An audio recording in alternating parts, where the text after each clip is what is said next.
Welcome back to Telltale. Tonight, a story that probably needs no introduction. Probably doesn't need a whole lot of discussion either, really. It's so well known. And it's Jaws by Peter Benchley. The book was published before the movie was made. My personal experience was that I was 10 years old when the movie came out, and me and my friends went to see the movie by Steven Spielberg at the theater, and we were blown away by it. It was great movie.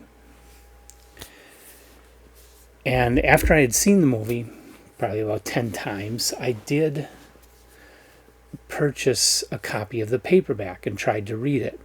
Now, at this time in my life, I hadn't done a lot of reading, wasn't very good at reading because I had a lot of difficulty with being distracted by things around me. So reading was a very difficult thing, and I had to learn with time to overcome that and be able to focus on a book and really get anything out of it. So I didn't get much out of reading Jaws back then. I was mostly enjoying it, but a lot of it didn't register with me well, and I don't really recall the story of the book from that time. I know the movie really well, but the movie and the book are very different. It's the first thing you got to know, that it is worth reading the book no matter how many times you've seen the movie. The movie is very different. And so you should read the book, because the book it's an excellent book. And there are aspects of it that just were never in the movie, like there's an affair between Hooper and the sheriff's wife. That was not in the movie. The ending in particular is very different from the movie. Forward to the present day, my good friend Samantha, she's a shark nut. Everything is sharks with her. She loves sharks. We've sat through movies together like Meg. She's a total shark nut. But she had never seen the movie Jaws or read the book Jaws. And I said, how can you be such a shark nut and you've never read the most popular, the most famous book about sharks ever done? So we corrected that. We had to wait a while. We had talked about this way back last year when I ordered the Suntop edition of Jaws. I didn't receive it until this May, and so then we did the buddy read right away.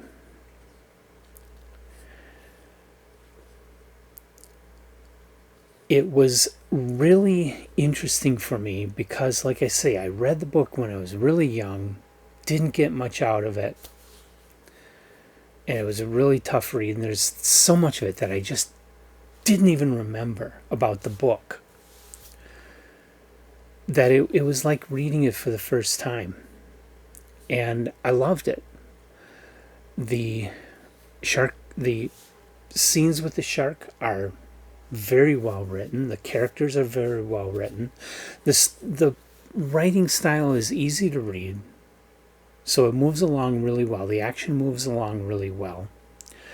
It's different enough from the movie that if you have seen the movie, you're still going to get a lot out of the book that you didn't get from the movie. But if you love the movie, the book is not so different that you would hate the book, I don't think. It's one of those rare cases where book and movie are kind of like equal for me, but different, There's value in reading and experiencing both because they're different in ways where they're both really good, but they're not the same. And yet, it is the same. It's a very weird situation. The Shining was like that for me. Jaws is like that for me, where it's worth it to both read the book and see the movie. So I did reread the book and got a lot out of it this time because I'm a much better reader. I can pay attention and I've got my place, I've got my space where I'm not too badly interrupted, and I can focus on books and really enjoy them. And so I did. And I feel this is a top tale. It's a really good book. Maybe not Shakespeare great, you know what I mean? Maybe it's not something that you would teach in a literature course, but this isn't about that. This isn't about highfalutin university English courses and important books that professors talk about. This is about enjoying reading. This is about enjoying books. And this is a book that you can totally enjoy. And the best edition, of course, is the one I have, the Suntup. I only get the artist editions. I don't spend the money on the numbered or lettered editions, because for my budget that would be just crazy. The artist editions are expensive enough. They went back to the original movie poster art, which I absolutely love. And red colored page edges, beautiful blue. The signature page of this book is really interesting because, it's signed. The artist edition is signed by the artist, and they did a die cut, like a bite out of the page. It's awesome. It's a great experience. This book is the Suntup edition. If they publish limited editions that generally sell out before they're even printed. They do pre-orders, and then they sell them out, and then they send it to the printer and print up copies for everybody who ordered it. So by the time it starts shipping, there usually aren't any available, except for certain booksellers that have an agreement with Suntup. They get a certain number of copies. Dark Regions Press is one. Subterranean Press, I believe, gets some. And there's some others that do get a few copies. And once Suntup has shipped out all of its copies, those booksellers are allowed to start selling theirs. Generally a little bit more expensive than what Suntup originally sold it for, but not a lot. So you can get a hold of these books if you miss the original pre-order, but when you see one of the other booksellers selling it, jump on it, because these things go fast. They're beautiful books. They're wonderful books. This is the craft of books done right. Easy to read. They lay open, nice typography, little on the large side for my taste, but that's nitpicking. These are amazing books. Suntup does an incredible job. So you might be able to get yourself a copy of the Suntup Jaws if you go online and search around a bit. There might be some still out there at some of the other booksellers. Worth it to get, but if you can't, you can still find hardcover copies from the 70s that are in good shape, even paperback copies from back then that are in good shape. The paperback sold millions of copies, so you can find this book easily. And of course, watch the movie. The Steven Spielberg, was it really his first really big movie? I think so. The movies he did before then were well received, but Jaws is the one that blew everything out of the water. It really changed movie making, and in particular changed horror movies forever. This is a movie.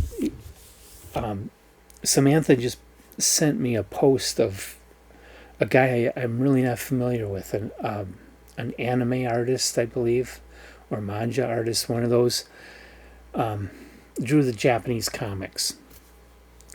He was 60 years old. He was found chewed up by sharks wearing snorkeling gear. Shark attack. And killed him. So this is a real horror. There are sharks that will kill you and eat you. Probably not as big, quite as big as the shark in this book, although 25-foot great white, they have been recorded that big. So they can get that big, but most of them are not. Most of them are smaller than that. But, I mean, how big do they need to be? 16 feet? 15 feet? I mean, that's a small boat. Definitely bigger than you. It can definitely chomp you in half easily. And these are real fish. They exist. They swim around in the waters.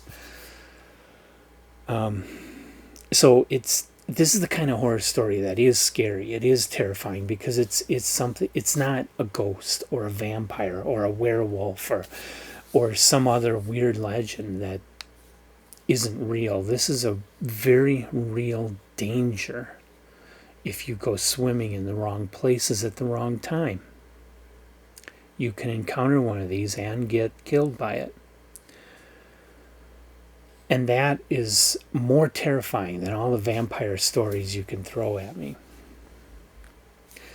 You know, Carrie didn't terrify me. The Shining didn't terrify me. Salem's Lot didn't terrify me because those aren't real. Those things don't exist. This exists. You can see these things swimming in the water. They do attack people. This is real. It's my theory that my copy of Pilgrim's Progress that I tried to mail to somebody in Hawaii, it probably is being eaten by sharks right now. Never made it to the buyer. Post office needs to get their act together. So another very real terror that your mail will never get there. Anyway, what more can I say about this? This thing is an icon. It's ingrained in popular culture, just like Star Wars, just like The Shining, just like the character from It. I forget his name. Those are pop culture icons. Jaws is a pop culture icon. And this story will last far beyond my lifetime, far beyond your lifetime. This story is still going to be known because it's great. It's worth reading. It's fun. It's enjoyable. So go out and get your copy of Jaws, and careful going into the ocean.